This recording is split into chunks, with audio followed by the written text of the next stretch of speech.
the universe is a novelty-producing engine of some sort.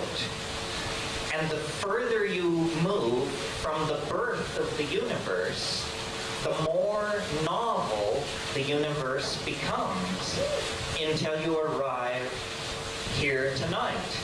This is the most novel moment to date in the history of the universe. It is not only a world of astrophysical forces, or a world of astrophysical forces plus organic chemistry, or astrophysical forces, organic chemistry plus biology.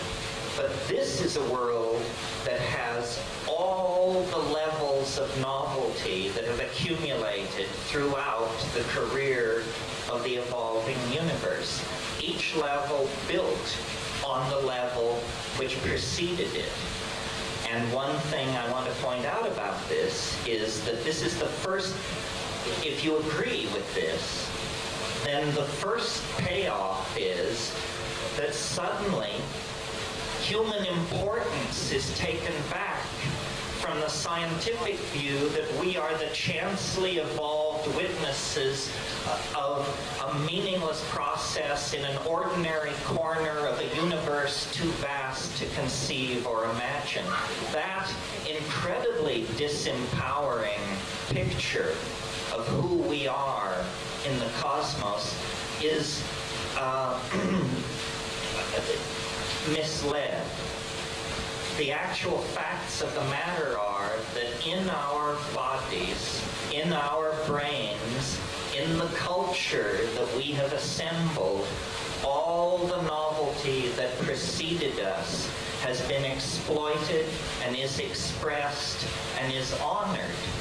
We then begin to look like partners in the project of the production of novelty and more novelty and yet greater novelty. Okay.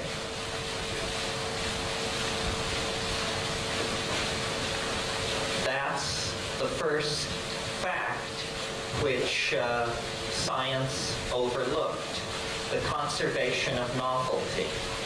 The second fact that science overlooked is more of a stretch in terms of the break with the past style of thinking that it requires. The second fact which science overlooked is the fact that each advance into novelty, each new level of novelty occurs faster than the level which preceded it.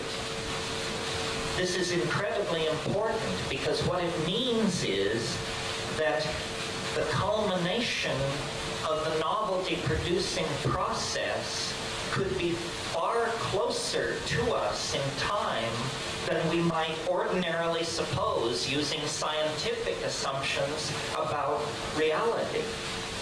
And those of you who have heard me before have heard me say, history is the shock wave of eschatology.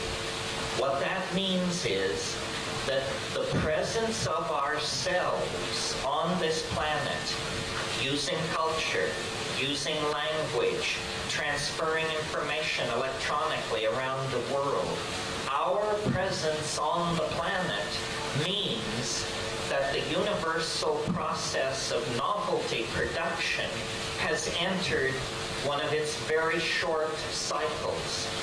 And so what it means is that asymptotic acceleration of change is built into the structure of space-time itself in this region of the cosmos.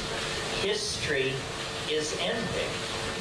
Time is literally running out on this planet, and it isn't about political mistakes or anything where we should blame ourselves. It's in the structure of the fabric of space-time itself.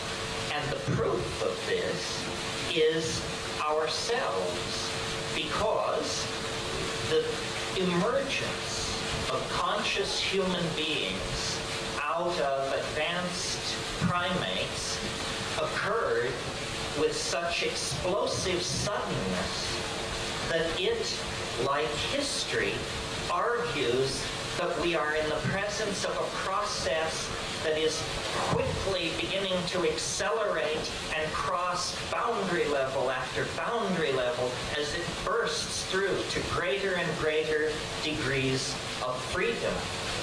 So I believe that we are actually preparing to decamp from ordinary history.